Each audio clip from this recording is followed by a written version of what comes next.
જામનગર સહિત રાજ્યભરમાં સરકાર દ્વારા દરિયાકાંઠાના વિસ્તારમાં ખેડૂતોને લાભ થાય એ માટે અને જમીનની ખારાશ આગળ ન વધે તેના માટે સ્પેન્ડિંગ કેનાલ એટલે કે ક્ષાર આગળ ન વધે એ માટે કેનાલ બનાવવામાં આવી છે અને આવી જ કેનાલો જામનગરમાં પણ દરિયાકાંઠાના વિસ્તારમાં બનાવવામાં આવેલી છે, જેમાં સરકારી ચોપડે આ કેનાલનું કામ 2012માં પૂરું કરી દેવામાં આવ્યું છે, પરંતુ વાસ્તવિકતા એ છે કે કેનાલનું 95% જ કામ પૂરું થયું છે, જેથી આ કામગીરી સરકાર ઝડપથી કરે અને કેનાલમાં સાફ સફાઈ પણ કરવામાં આવે તેવી માંગ દરિયાકાંઠાના ખેડૂતો સરકાર પાસે કરી રહ્યા છે। છેલ્લા 10 વર્ષથી આ કામગીરી અધૂરી છોડી દેવામાં આવતા હાલ કેનાલ ઘણી જગ્યાએ તૂટી પણ ગઈ છે। કેનાલની અંદર જંગલી બાવળ ઉગી નીકળ્યા છે, જેને ત્વરિત સાફ કરવાની માંગ પણ ખેડૂતો કરી રહ્યા છે। આ અંગે સિંચાઈ વિભાગના અધિકારીને આ વિશે પૂછવામાં આવ્યું તો તેમણે અધૂરી કામગીરીનો સ્વીકાર કર્યો અને સાથે જ વહેલી તકે આ કામગીરી પૂરી કરવામાં આવશે તેવો દાવો પણ કર્યો છે।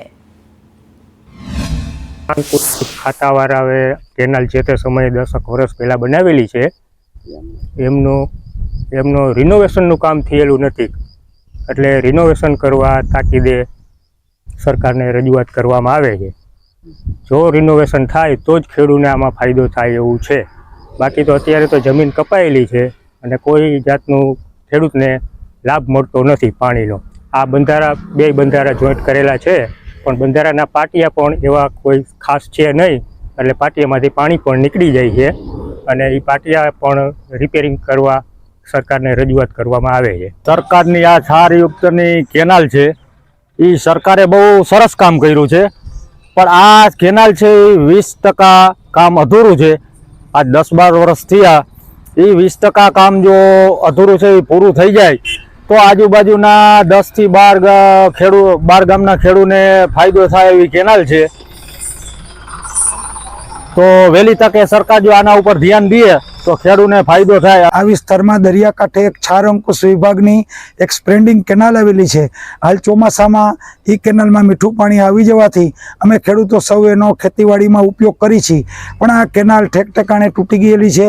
કેનાલની અંદર ઘાસ ઉગી નીકળેલું છે અને કેનાલનું કામ પણ અધૂરું છે। જાંબુડા બંધારા, અડિયાણા બંધારા અને આ ઊંડ નદીને કેનાલનું જો કામ સંપૂર્ણ પૂરું થઈ જાય તો આ વિસ્તારના ખેડૂતોને મોટો ફાયદો થાય તેમ છે। અને 520 મીટર લંબાઈમાં કેનાલનું કામ અધૂરું છે। જે તે વખતે જે ખેડૂત ખાતેદારો છે એમના વિરોધને કારણે એ કામ જે તે વખતે જે તે સ્થિતિમાં પૂર્ણ કરી દીધું છે।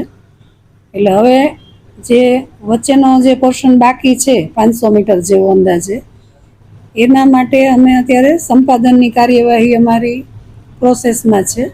દરખાસ્ત અત્યારે સંપાદનની ચાલુ છે અને એ સંપાદનની કાર્યવાહી કર્યા પછી બાકી રહેતું કામ છે એ પૂરું કરવામાં આવશે।